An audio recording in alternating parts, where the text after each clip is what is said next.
지난 파랑 기억나십니까? 도르토 신조 파랑이 아르미니우스자들이 어떤 주장을 했는가? 자, 하나님은 택한 백성들에게는 복음을 진지하게 불러요. 그래서 지금 여러분 지금 교회에서 함께 저랑 예배드리는 신자들에게는 복음을 진지하게 부르고 그 복음을 받아들이게끔 해요. 때문에 우리가 구원을 받았고 또 우리는 그런 구원의 선물을 받습니다. 그러나 하나님께서 유기한 자들, 택하지 않은 백성들은 복음을 진지하게 부르시지 않았다. 그것 때문에 그들이 구원을 받지 못하고, 그렇다면 그런 하나님은 사랑의 하나님, 공평의 하나님이 아니신 것 아닌가 하는 거예요. 이 반한론파인 우리 믿음의 개혁교회 선배들은 어떻게 말하죠? 성경을 근거로 얘기해요. 아니다. 하나님께서는 분명 모든 사람들에게 복음으로 진지하게 부르신다. 복음을 통해서 부르시는데 그럼에도 이걸 받아들이는 이가 있고 받아들이지 않는 이가 있다. 그 중에 듣는 사람이 있고 듣지 않는 사람이 있다. 그렇죠. 이 두 가지로 얘기합니다. 자, 그러면 이걸 조금 더 우리가 전문적인 용어로 얘기하면, 여러분 내적 소명과 외적 소명에 대해서 얘기를 드렸죠. 이렇게 외적 소명은 뭐냐? 설교나 이 복음 전도를 통해서 외적으로 선포되는 이 말씀을 듣는 것, 접하는 걸 뭐라고요? 외적 소명이라 그래요. 근데 이 복음이 어디에 닿아야 돼요? 우리 인격에 닿아야 되고 우리 존재에 닿아야 되겠죠. 근데 그 마음 안에 성령 하나님께서 이 말씀을 받아들이도록, 깨닫도록, 예수님을 구주라고 고백하도록 적용하는 것, 그게 뭐예요? 내적 소명입니다. 그러니 언제나 우리가 구원받았다 하는 것은요, 이런 외적인 소명과 함께 더불어 내적 소명이 함께 있어야 하는 거예요. 자, 그러면 이제 우리가 앞으로 보게 될 도르토 신조 9장 9항과 10항은 어떤 내용인가? 먼저 여러분, 부르심을 받은 사람들이 왜 하나님 말씀을 듣고 거부하고 돌아오지 않는가? 그게 이제 9항이에요. 10항은 뭐냐? 복음을 진지하게 부르는데 어떤 이들은 돌아오는데 그 돌아오는 이유가 뭘까? 이제 도르토 신조 11장은 뭐냐면 돌아오는 자들이 어떻게 회심하는가? 하나님의 신비, 이 구원의 신비를 설명을 해요. 자, 그러면 하나님께서는 악인들이 멸망하는 것을 원치 않고 모든 사람들이 다 구원에 이르기를 원하시는 것이 뭐라고 그랬어요? 하나님의 뜻이고 하나님의 원함이죠. 그럼에도 불구하고 하나님은 택자와 불택자, 선택한 자와 유기시킨 자를 구별해 놓은 이유가 뭘까? 그러면 이제 아르미니우스주의자들은 이렇게 이제 또 항론하는 거예요. 여기에 대해 질문하는 거죠. 아, 그러면 그 복음 자체에 결함이 있는 것 아니야? 두 번째는 그 복음의 내용이 되는 예수 그리스도께서 뭔가 결함이 있는 거 아니야? 그러면 모든 사람들이 복음으로 부르고 그 내용의 진지함을 들었지만 그러나 그걸 받아들이지 못하게 된다면 이걸 허락하시고 작정하시고 계획하시고 완성하시는 그 하나님이 결함이 있는 것 아니야? 이런 질문을 하는 거예요. 여러분, 구항은 그래서 이 잘못된 그런 질문과 그런 이유에 대해서 정확하게 말합니다. 아니다. 잘못은 뭐예요? 복음이나 예수 그리스도나 하나님께 있는 게 아니라 나 자신, 그들 자신에게 있다라고 단호하게 선을 긋고요, 이야기합니다. 자, 그러면 우리가 이제 구항을 보게 되는데요, 구항 앞에 보시게 되면 구항 앞에 보시게 되면 부르심을 받은 사람 중 어떤 사람들이 복음을 거절하는 이유에 대하여 그 앞에 내용이 어떻게 됐는가? 여러분 한번 눈에 보이시면 한번 같이 한번 읽어볼까요? 시작. 복음 사역을 통해 부르심을 받은 사람 중 어떤 사람들이 하나님께 나와 회심하지 않는 것은 복음 탓도, 복음이 제시하는 그리스도의 탓도, 복음을 통해 부르시고 사람들을 부르시고 그들에게 다양한 은사를 주시는 하나님의 탓도 아니다.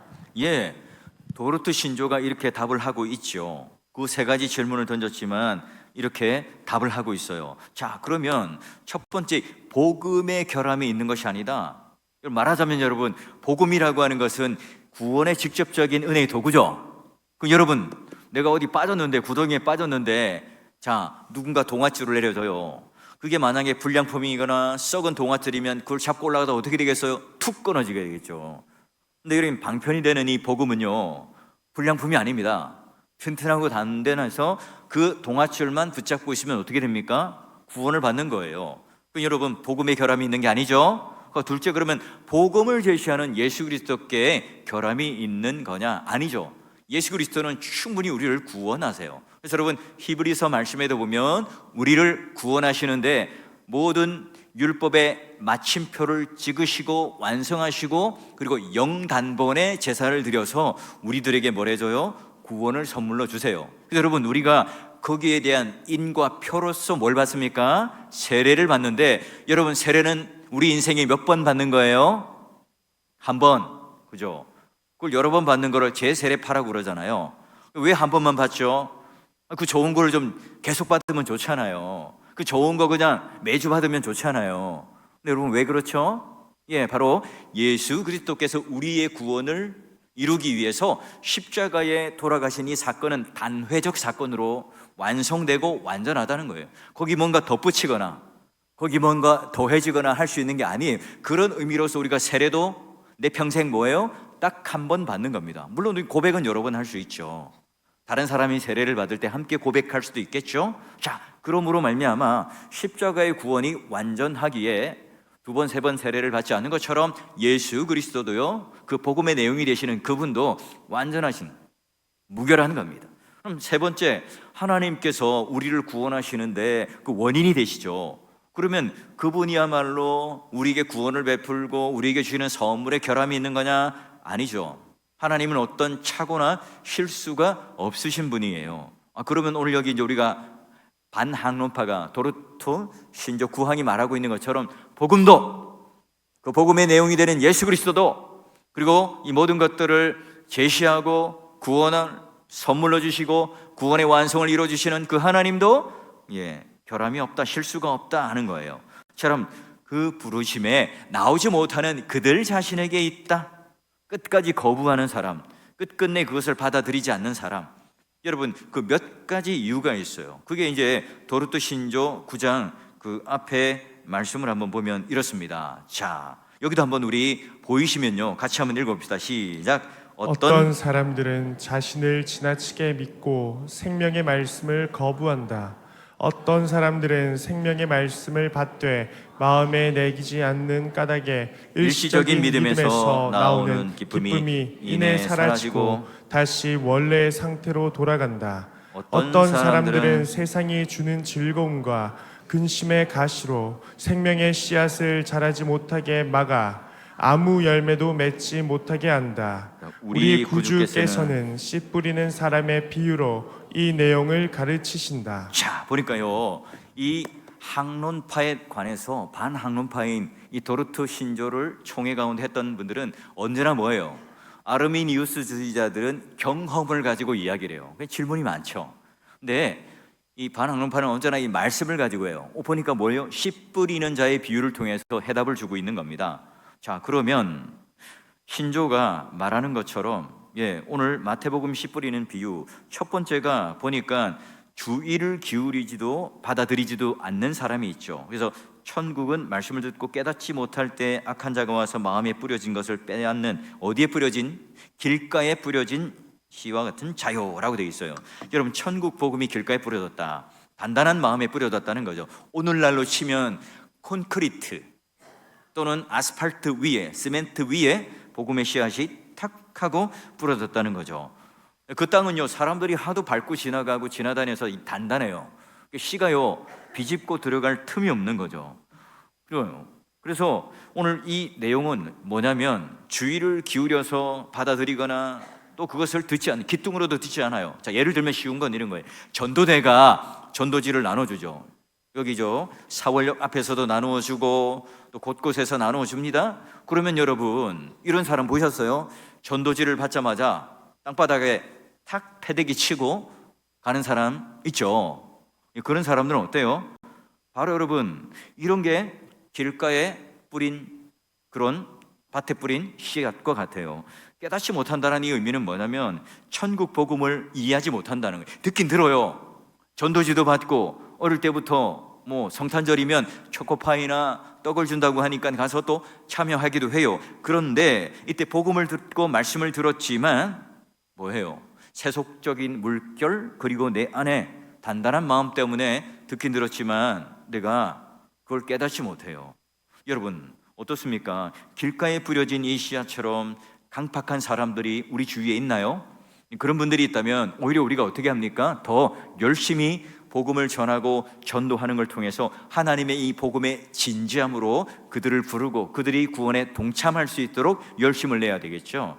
그런 의미로서 여러분 연중 여러분 이웃 또는 이런 강팍한 마음을 가지고 있는 사람들을 향해서 이 복음을 진지하게 부르는 이 일에 여러분 열심을 내고 함께 동참하고요. 그 영적인 그런 부담, 거룩한 부담을 가지고 살아갈 때 하나님께서 기뻐하시고요. 또한 그런 자들에게 하나님께서 반드시 상 주신다는 사실을 믿으시고 그 일에 열심을 내어주시는 저와 여러분 되시기를 주의 이름으로 축원합니다.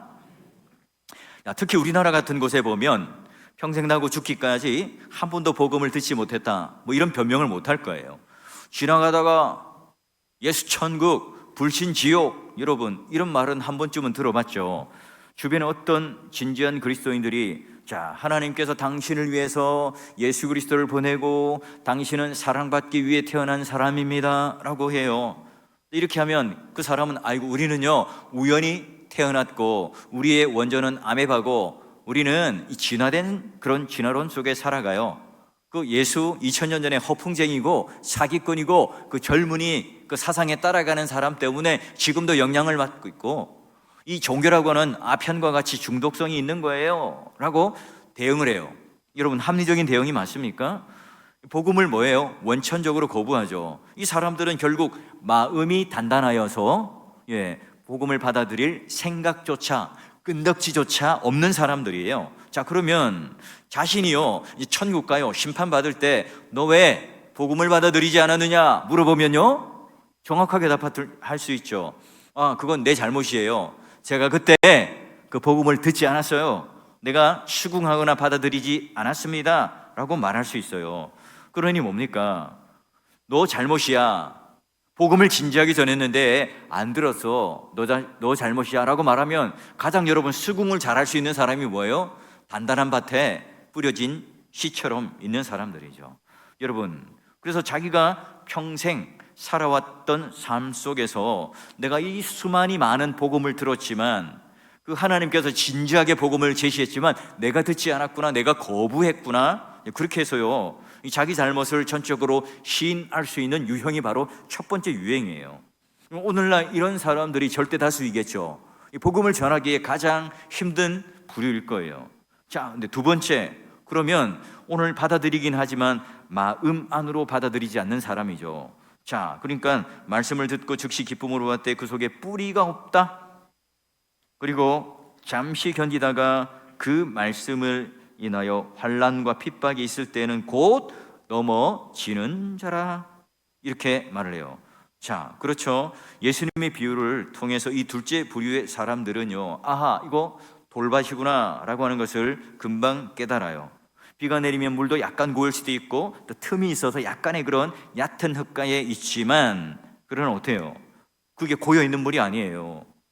그러니 잠시 기쁨이 있을 수도 있고 그 기쁨이 곧 약간의 어려움과 환난이 있으면 그대로 사라져 버리는 거예요. 그래서 복음이 전파되었을 때 듣는 것처럼 보이지만 오늘 우리의 인격을 뚫고 들어가고 오늘 우리의 구원의 완성을 이뤄내는 데까지 이루지 못해요. 여러분 돌밭에 있는 사람들의 특징, 약간의 그 얕은 흙에 있는 그런 사람들의 특징이 뭐예요? 복음을 안 받아들인 사람과 결론적으로는 별 차이가 없어요. 기쁨으로 받되 그 뿌리가 없어요. 그 뿌리가 잠시 견디다 약간 환난이나 어려움이 있으면 곧 넘어지는 사람이죠. 여러분 뿌리가 없다, 여기가 강조점이에요. 자, 그러면 시편 1편을 보게 되면 이렇죠. 그는 시냇가에 심은 나무가 철을 따라 열매를 맺고 그 잎사귀가 마르지 않음 같으니 그 모든 일이 다 형통하리로다. 자, 그리고 그러나 무릇 여호와를 의지하여 여호와를 의뢰하는 그 사람은 복을 받을 건데 그는 어떤 존재입니까? 물가에 심어진 나무가, 이거 중요합니다. 그 뿌리를 강변에 뻗치고 더위가 올지라도 두려워하지 않고요 잎이 청청하고 가무는 해도 걱정이 없고 결실이 그치지 아니함과 같다. 아주 중요하죠. 자, 물가에 심어진 나무에 해당하는 성도는 자기의 마음이 튼튼한 사람이 아니에요. 자신의 의지력이 뛰어난 사람이 아니에요. 자기의 잘남이 있는 사람이 아닙니다. 내가 세상에서 이런 지위가 있는데요, 내가 이 교회 안에서 이런 공로와 이런 지분이 있는 사람인데요. 여러분, 그러면 그 자들은 물가에 심겨진 나무, 그 의미가 뭐예요? 여호와를 의지하고 여호와를 의뢰하는 사람이죠. 그래서 그 뿌리가 어디에 있습니까? 물가에 그 뿌리가 다 있어요. 그러니까 더위가 와도, 가뭄이 와도 걱정이 없는 거예요. 오히려 여러분, 가뭄이 오거나 어려움이 올 때 더 푸르고 청청하고 열매를 내요. 왜 그럴까요? 나무가 예쁘고 뛰어나니까, 나무가 잘났으니까, 나무가 아주 매력적이고 건강하고 튼튼하니까. 아니죠. 뭐에 있어요? 뿌리가 어디에요? 강에 뻗쳐 있기 때문에 그렇습니다. 이게 중요합니다. 시편 여러분, 예레미야 말씀을 통해서 염두에 두는 게 뭘까요? 마태복음 13장의 돌밭에 뿌려진 이 씨, 그 사람을 생각해보면 이 사람은 뭐가 없다고요? 뿌리가 없다고요. 여러분, 복 있는 사람과 복이 있지 않는 사람의 결정적인 차이는 뭐예요? 시냇가에 심겨진 나무처럼 여러 갈래의 시내가 그 나무의 뿌리를 통하여 흘러갑니다. 근데 여러분, 돌밭에 뿌려진 이 씨는요, 그런 뿌리가 없기 때문에 아무리 여러분 비가 내리고 영양분을 공급해도 그 뿌리를 통해서 받아들이지 못하는 거예요. 그죠? 그래서 뭐가 중요합니까? 이 뿌리가 강가에 있느냐, 아니면 뿌리 없이 살짝 돌밭 위에 걸쳐져 있는가, 이걸 지금 말해요. 복음을 받아들이지만 그 복음을 내 안에 중요한 그 인격 안으로, 존재 안으로 받아들이지 않아요. 하나님 복음이 진지하게 선포되지만 첫째 사람과 같이, 단단한 마음과 같이 돌짝밭에 있는 사람도 그 복음을 진지하게 받아들이지 않죠. 이 도르트 신조의 통찰력입니다. 오늘 성경을 가지고 그렇게 해석을 하면서 여러분, 이런 사람들의 결과를 정확하게 이야기하죠. 자, 보니까 돌밭에 뿌려진 이 사람들은 환난이나 기쁨이 와도 일시적인 기쁨 때문에 가지고 있지만 그럼 금방 넘어진다 하는 거예요. 그렇죠. 오늘 일시적인 기쁨이 뭘까요? 예수 믿었더니 마음이 편안해지고 신앙의 길에 만사형통이 되고 이런저런 것들이 우리에게 주는 놀라운 일이 있더라. 여러분, 그것만 바라보게 되는 거죠. 그게 바로 이제 일시적인 기쁨이에요. 자기 만족, 세속의 기쁨, 자기 정욕, 나의 중심적인 어떤 나의 만족. 근데 여러분, 더 중요한 게 뭐예요? 내 뿌리가 예수 그리스도께 연결되어서 놀라운 신비와 하나님의 그 은혜와 하나님의 말씀이 오늘 내 인격 가운데 계속해서 공급되어지는 그 기쁨, 그 만족이 오늘 우리들에게 있느냐, 아니면 세상에 만족이 있느냐, 이것 차이예요. 여러분, 이게 바로 기복신앙에 만족하여 그치는 거죠.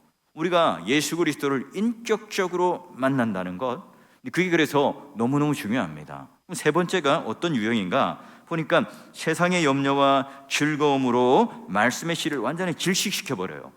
그러니까 아무런 열매가 맺혀지지 않겠죠. 자, 가시떨기에 뿌려졌다는 것은 말씀을 들으나 세상의 염려, 재물의 유혹에 말씀이 막혀 결실하지 못하는 자요. 여러분, 이건 어떤 의미죠? 바로 생명의 세상의 염려, 이런 것들을 다 질식시켜버려서 아무런 열매를 자라지 못한다. 여러분, 하나님 백성들은 염려하지 않는 사람들일까요? 이걸 말할 때 여러분, 내 마음에서 난 염려 절대 안 하고요, 단 1%도 염려 안 하고 살아가는 사람입니다, 이렇게 말할 수 있는 사람이 없죠. 여러분, 이런 이야기를 들으면 언젠가 마음이 캥기기도 하고, 내가 그런가? 어떤 분들은 염려하면 믿음이 없는 거고, 염려하면 그건 죄다, 이렇게까지 정죄를 해요. 여러분, 그게 바로 그런 의미일까요?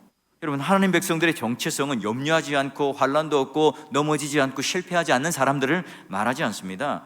여러분, 그 내용을 마태복음 6장에 굉장히 중요하게 잘 이야기하고 있습니다. 보니까 이렇게 되어 있습니다.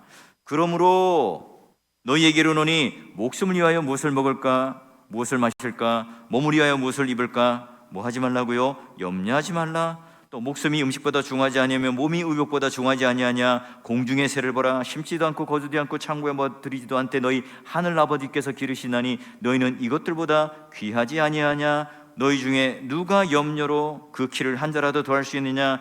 너희 어찌 의복을 위하여 염려하느냐. 백합화가 어떻게 자라는가 생각해보라. 수고도 아니하고 길쌈도 아니하느니라. 자, 그리고 더 염려 있죠.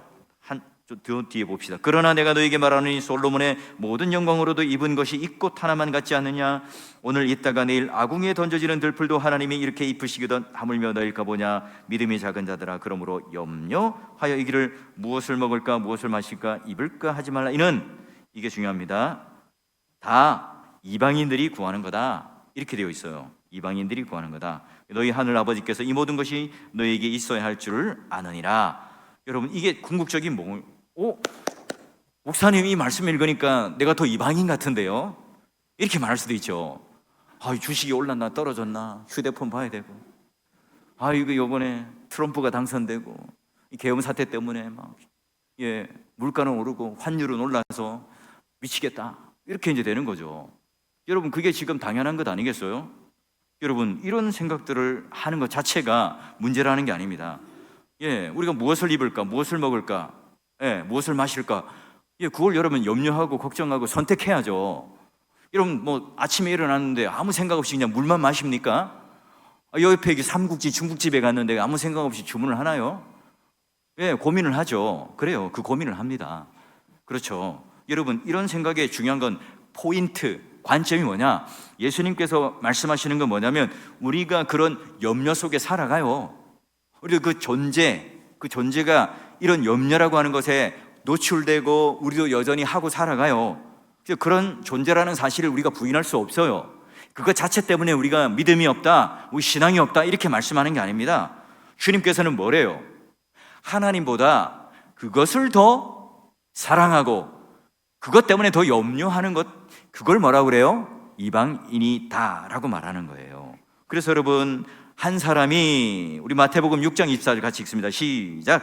한 사람이 두 주인을 섬기지 못할 것이니 혹 이를 미워하고 저를 사랑하거나 혹 이를 중히 여기고 저를 경히 여김이라. 너희가 하나님과 재물을 겸하여 섬기지 못하느니라. 중요하죠. 지금 뭐의 강조점이, 우리가 무언가를 염려하는가가 문제가 아니에요. 염려 그 자체가 문제가 되거나 정죄하는 게 아닙니다. 결국 뭐예요? 내가 어느 주인을 섬기는가예요. 궁극적인 주인이 과연 누구냐 하는 거예요. 그렇죠. 내가 옷을 입는데 고르기도 하고, 또 내가 인생을 살아가는데 어떤 대학을 갈까 고민도 하겠죠. 근데 이 궁극적인, 내가 그런 선택을 하는데 가장 중요한 기준과 잣대와 원인이 뭐냐, 목적이 뭐냐는 거예요. 바로 뭐예요? 하나님이죠. 하나님의 영광이죠. 그래서 우리가 재물과 하나님을 겸하여 섬기는 것이 바로 이방인들이고, 우리는 뭐예요? 그 만몬 신 앞에 무릎 꿇는 자들이 아니에요. 재물 때문에 우리는 흔들리는 자가 아니죠. 그래서 내가 11조 내는데 고민하거나 염려하지 않고 뛰어넘어요. 그걸 뛰어넘고, 또 여러분, 우리가 하나님 앞에 헌신하고 재물 가운데 하나님 앞에 정직한 이런 헌금들을 하는 이 생활, 여러분, 이게 당연하지만, 그럼 여러분, 이게 무시무시한 싸움이에요. 무시무시한 싸움입니다. 이거 뛰어넘으면 너무 쉽지만 그 허들을 뛰어넘기까지가 너무 힘든 거예요. 그러기에 주님께서 오늘 우리들에게 소소한 이 염려들, 이거 하는 것 자체가 다 죄고 그것이 오늘 우리에게 있어서는 이방인과 같다라고 정죄하는 것들이 아닙니다. 우리는 그런 것들을 많이 하며 살아갈 수밖에 없죠. 내 문제가 아니더라도 내 자녀들 때문에 여러분 염려하고 걱정하잖아요. 그거 안 하면 부모가 아니죠. 그럼 남남 아니에요. 그러면 내 남편이 지금 직장 때문에 힘들어해요. 스트레스 받습니다. 그런데 같이 염려하고 걱정 안 해요? 부부가 아니죠. 남남이죠. 얘들아, 기억해라. 너희들을 먹이지 않느냐? 하나님께서 너희를 입히지 않느냐? 저 하늘에 나는 새를 보라, 백합화를 보라. 저들 새도 입히시고 이 백합화도 솔로몬의 옷보다 더 아름답게 입히시는 하나님이 누구냐? 너희 하나님이 아니냐? 여러분, 염려는 우리들에게 뭐라고 말씀하세요? 자, 염려 앞에 계속해서 그 염려 속에 휩싸여 있고 거기 질식당하고 있으면 그게 바로 이방인이다 하는 거예요. 우리에게 염려를 주는 것, 먹고 마시고 입는 그 문제가 신이 돼요. 내 주인이 돼요. 재물이라는 이 신 때문에 내가 하나님보다 그걸 더 크게 여기게 됩니다. 하나님이 계시다는 사실을 알지 못해요. 근데 이 재물의 신이 더 크기 때문에 바로 내가 이방인들처럼 염려에 질식되어서 살아감으로 말미암아 아무런 열매를 맺지 못하는 사람을 그 이방인이라고 하는 거예요. 그렇죠. 우리는 하나님의 자녀들이에요. 우리는 이 세상에서 뭔가 진공 상태에서 살아가는 게 아닙니다. 우리도 염려하고 걱정할 수밖에 없는 세상에 살아가요. 우리는 참된 신자라도 그런 염려 속에 살아가죠. 포커스는 뭐예요? 염려가 있다, 염려를 해야 된다, 말아야 된다, 이게 아닙니다. 재물을 겸하여 하나님을 같이 섬길 수 없다, 두 주인을 섬길 수 없다. 우리 염려 중에도 그 염려 때문에 우리는 질식하지 않고 하나님을 섬기겠다. 그 하나님이 더 크신 하나님이다. 하나님이 바로 오늘 우리에게 있어서의 모든 정답이고 해답이고 그 문제보다 더 크신 하나님이다. 이걸 고백함으로 말미암아 우리는 이방인이 아니라 하나님 자녀고 신자죠. 그 염려가 나를 잠식시키지 못한다. 여러분, 빌립보서 4장 6절 말씀처럼 아무것도 염려하지 말라, 오직 모든 일에 기도와 간구로 너희 구할 것을 감사함으로 하나님께 아뢰라. 성경은 말합니다. 하나도 염려할 게 없는 게 아니다. 염려 속에 있다. 그러나 그 염려 속에 모든 것을 후히 주시고 꾸짖지 아니하시는 그 하나님께 뭐라라고요? 아뢰라. 우리 주님도 염려하셨어요. 근심하셨어요. 그 주님께서 염려하지 말라, 염려는 이방인의 것이다 라고 말하는 것은 뭐예요? 우리의 걱정하는 그 상태가 아니라 염려가 지금 우리를 삼켜서 하나님을 잊어버려요. 하나님을 간과해버려요. 내 인생의 구주라고 고백했던 그 주님을 놓아버려요. 내가 이번 주 주일날 안 쉬고 문을 열면 이 가게가 좀 더 잘 되어서 내가 더 큰 복을 받을 텐데, 그럼 뭐예요? 두 주인을 섬기게 되는 거겠죠. 어떤 염려 속에서도 그 염려의 신, 재물의 신, 여러분, 그게 오늘 내 생각의 중심에 있고 중추에 있지 않아요. 그래요? 그래서 내 눈을 어디로 들어요? 자꾸 땅을 쳐다보고 재물을 쳐다보고 눈앞에 있는 것들을 바라보게 되면 어떻습니까? 염려가 생겨요. 걱정이 생기죠. 거기에 오늘 우리의 사고와 우리의 생각과 우리 모든 것들이 다 매여버려요. 우리는 뭐 하는 사람들이죠? 낭망하는 사람들이 아니라 앙망하는 존재들이죠. 눈을 들어 롯처럼 내가 눈을 들면 망해요. 내 욕심, 내 욕망, 내 탐심으로 보게 되면 우리도 똑같아요. 소돔 고모라를 택하게 되어 있다고요. 그런데 우리가 눈을 드는데, 하늘을 들어 눈을 드는데 그 하나님 말씀에 따라 눈을 들고 그 하나님이 내 인생의 주인이라는 사실을 알게 되면 그 염려가 장악했지만 덮고 있지만 그 신자에게는 본질이 아니에요. 이미 내 하나님이 나의 구주라는 사실을 알고 깨닫고 고백하기 때문에 똑같이 사람들과 함께 그런 환경 속에 고통을 받기도 하고 질병이 찾아오기도 하고 또 여러 가지 어려움들이 있긴 하지만 그 속에서도 우리가 웃을 수 있고 자족할 수 있고 또 우리가 기쁨의 찬송을 부를 수 있는 이유는 뭐예요? 나는 여기에 질식되는 사람이 아니다. 나는 여기에 넘어지는 사람이 아니다. 나는 여기에 꺾이는 사람이 아니다. 나는 이 유혹에 내가 넘어가는 사람이 아니다. 이걸 고백하죠. 그래서 여러분, 우리는 기억합니다. 염려는 결코 우리를 삼키지 못하죠. 빌립보서 4장 6절 한번 같이 읽어봅시다. 시작. 아무것도 염려하지 말고 다만 모든 일에 기도와 간구로 너희 구할 것을 감사함으로 하나님께 아뢰라. 그리하면 모든 지각에 뛰어난 하나님의 평강이 그리스도 예수 안에서 너희 마음과 생각을 지키시리라. 아멘. 재물이 우리를 지키는 게 아니에요. 돈이 우리를 지키는 게 아닙니다. 지금 내가 당장 그 문제가 해결된 것으로 우리를 지키는 게 아니네요. 보니까 모든 지각에 뛰어나신 하나님의 평강이, 하나님의 샬롬이, 진짜 샬롬이, 본질적인 샬롬이, 가짜 말고요, 모조품 말고 짝퉁 말고요, 진짜 샬롬이 오늘 우리 마음 가운데 평강으로 임할 때 누가 지켜준다고요? 예수 안에서 너희 마음과 생각을 지켜주시는 거죠. 그래요, 내가 지키는 게 아닙니다. 내가 능력 있는 게 아닙니다. 나의 뿌리가 예수 그리스도 안에 있을 때 우리는 가뭄 속에서도 재난 속에서도 우리는 잎이 청청한 열매를 맺을 수 있고요, 그런 염려와 고난과 시련이 오지만 그것 때문에 잎이 말라 죽거나 쓰러지는 존재들이 아니라는 거예요. 그리고 오늘 우리 안에 예수 그리스도의 그 놀라운 평강과 그 은혜가 있을 때 그 예수 그리스도로 말미암아 우리 마음과 생각을 지켜주시는 분, 하나님 백성이라면 재물보다 그 하나님이 더 크다는 사실, 나는 하나님께 딱 붙어 있고 예수 그리스도에 딱 연합되어 있는 포도나무와 가지와 같은 이 관계 속에 있다. 그렇기 때문에 세상의 염려나 재리, 뜨거운 때약빛, 부는 강한 바람들, 어떠한 시련, 서리 이런 것, 그런 것보다 이 재물의 신보다 하나님이 더 큰 분이시다. 여러분, 이게 바로 뭐예요? 복음을 거부하지 않고 들은 사람들이겠죠. 자, 그러기에 하나님 아버지가 누구이신지를 알고 그로 말미암아 내 몸을 찢어서 이웃들에게 나누어 주신 그 예수님께서 오늘 우리들에게 만족을 주시고 평강을 주시고 우리 마음과 생각을 지키시는 분이라는 사실을 정확하게 깨닫고 고백할 때, 여러분, 이 아르미니우스주의자들은요, 학론파들은 늘 마음에 불안하고 염려와 걱정에 넘치죠. 그런 경험에 의존해서 이 세상에 있는 것들을 붙들므로 말미암아 내가 평안을 누리고 내가 안정과 평화를 누리겠다고 생각하면요, 안 되죠. 그거 얼마나 일시적입니까? 다 여러분, 그건 흔들리고 없어지는 것들이에요. 여러분, 염려를 이길 수 있는 건 단 하나밖에 없죠. 오늘 하나님께서 우리에게 주시는 모든 지각에 뛰어나는 하나님의 평강이 예수 그리스도로 말미암아 우리의 생각과 우리의 마음을 지킬 때만 가능하죠. 그래서 염려를 이겨서 우리는 감사의 은혜가 우리 마음 가운데 흐르게 될 수 있습니다. 우리 믿음의 동역자 여러분, 사월교회 성도 여러분, 2024년도 한 해를 돌아보면서 어때요? 이 도르토 신조, 우리 반학농파였던 개혁교회 선배들은요, 똑같습니다.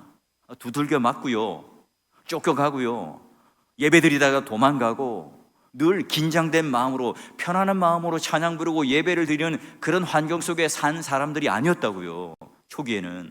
그럼에도 불구하고 하나님의 은혜와 평강이 나의 모든 지각을 붙잡고 생각을 붙드시는 그 하나님께서 나에게 주시는 이 은혜 때문에 뭐예요? 내 눈앞에 있는 이 염려에 질식당하지 않고 넘어지지 않고 오히려 충만한 하나님의 은혜를 통해서 뿌리가 아주 생명수가 흐르는, 시냇가에 흐르는, 여러분 그 시편 1편의 이 그림은요, 그냥 어느 강가에다가 달랑 하나 심겨진 나무가 아닙니다. 나무가 하나 딱 심겨져 있으면 여러 갈래의 물결, 와디가, 수로가 그 나무를 감싸고 휘감고 있는 모습이, 이게 복수예요. 시내들이, 나무는 하나고요, 그런 모습으로 감싸고 있습니다. 그게 바로 하나님께서 우리에게 주시고자 하는 은혜고요, 우리들을 향하여 언제나 진지하게 이 복음이라는 은혜의 도구로 우리들에게 폭포수같이 우리들에게 부어주고 계시다는 사실이죠. 똑같아요. 주일 공예배 똑같은 말씀도 있지만 어떤 분들은 뭐예요? 부들부들한 옥토와 같이 막 쫙쫙 흡수가 되어서 기쁨과 은혜와 감사를 누려서요, 지금 내 앞에 있는 염려, 슬픔, 걱정, 이거 다 쓸어버리고 해맑은, 해같이 빛나는 얼굴로, 담임 목사도 더 밝은 얼굴과 스마일한 얼굴로 나가시는 분들이 있는가 하면, 어떤 분들은 들어올 때나 나갈 때나 똑같은 분이 있고, 그게 오늘 우리들 가운데 이 복음의 진지함 속에 과연 어떤 존재냐는 거죠.